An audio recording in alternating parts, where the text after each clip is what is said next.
আসসালামু আলাইকুম ওয়া রাহমাতুল্লাহি ওয়া বারাকাতুহু। সালাম দিও, একটু জোরে আওয়াজ দেন। সবথেকে বড় দুর্বল জায়গা আজকে প্রকাশ পেলেন। মুসলমানদের জন্য সবথেকে বড় দোয়া তো এটাই।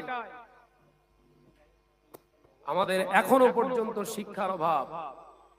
মুসলমান যখন সালাম দেবে, সেই সালামের জবাবটা স্বতঃস্ফূর্তভাবে দিতে হবে। যে সালামের গর্জনে, যে তাকবীরের গর্জনে কাফেররা ময়দান ছেড়ে পালিয়ে যাবে, এই জায়গা থেকে আজকে আমাদের বড় কষ্ট। একজন মুসলমান আর একজন মুসলমানকে সালাম দিতে পর্যন্ত ভুলে যায়।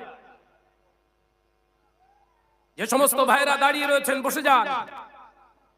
আজকে এই মহতী সমাবেশের সভাপতি, আহ্বায়ক, আমাদের সেরেতাজ আওলাদে মুসাদ্দুদুজ্জামান জনাব পীর সাহেব হুজুর কেবলা আগত দূর দূরান্ত থেকে আজকের এই মহতী সমাবেশে যারা এসেছেন, সকলকে আমার আন্তরিক শুভেচ্ছা মোবারকবাদ জানাই। আমি যেটা আপনাদের কাছে বলতে চাই, স্মরণ করিয়ে দিতে চাই, সেটা হলো এটা ভারতবর্ষ।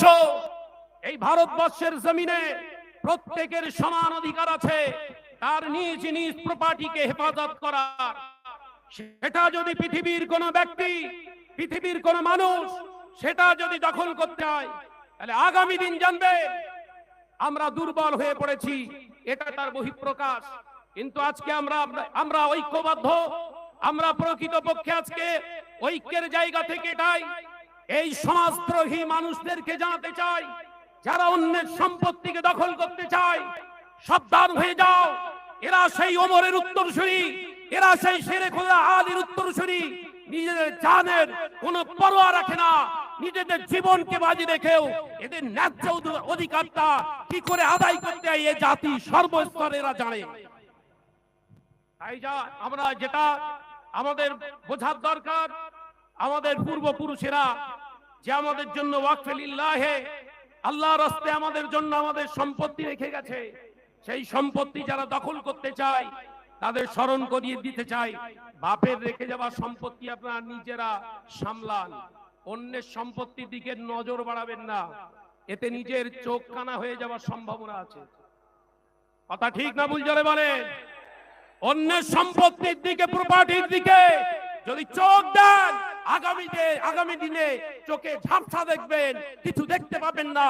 গদি থেকে ছুতো হয়ে ওই ছুতোর মিস্ত্রির কাজ আগামী দিন আপনার জন্য অপেক্ষা করছে। আমরা মুসলমান, কলেমা পড়ে মুসলমান হয়েছি, লা ইলাহা ইল্লাল্লাহু মুহাম্মাদুর রাসূলুল্লাহ সাল্লাল্লাহু আলাইহি ওয়াসাল্লাম।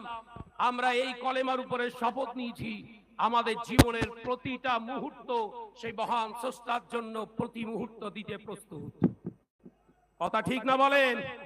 কথা ঠিক কিনা বলেন জোরে বলেন? এই কলেমার জন্য, এই মসজিদের জন্য, এই ঈদগাহর জন্য প্রত্যেকটা মুহূর্ত আমাদের প্রস্তুত থাকার দরকার আছে না নাই? প্রতিটা মুহূর্তে আমাদের দরকার আছে না নাই?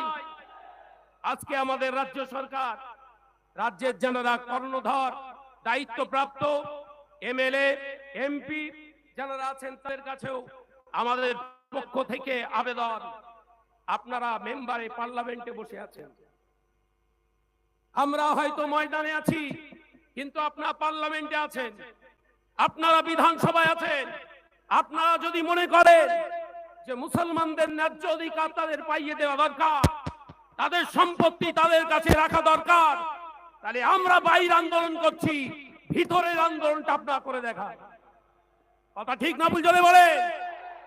বিনিময়ে যদি রক্তের দরকার আছে, এই ওমরের উত্তরসূরিরা প্রতি মুহূর্তে রক্ত দিতে প্রস্তুত আছে। আল্লাহ পাক আমাদের ঐক্যের সঙ্গে এই অন্যায়, এই জালেমের বিরুদ্ধে সোচ্চার হওয়ার আল্লাহ তৌফিক দান করেন, বলুন আমিন। আরো জোরে বলি আল্লাহুম্মা আমিন। পীরজাদা হুজুর কেবলা এবং আমাদের পীর সাহেব হুজুর কেবলা এসেছেন, সকলকে আবারও একবার আন্তরিক মোবারকবাদ জানিয়ে আমি আমার সংক্ষিপ্ত বক্তব্য শেষ করলাম। আসসালামু আলাইকুম ওয়া রাহমাতুল্লাহ। অত্যন্ত আনন্দ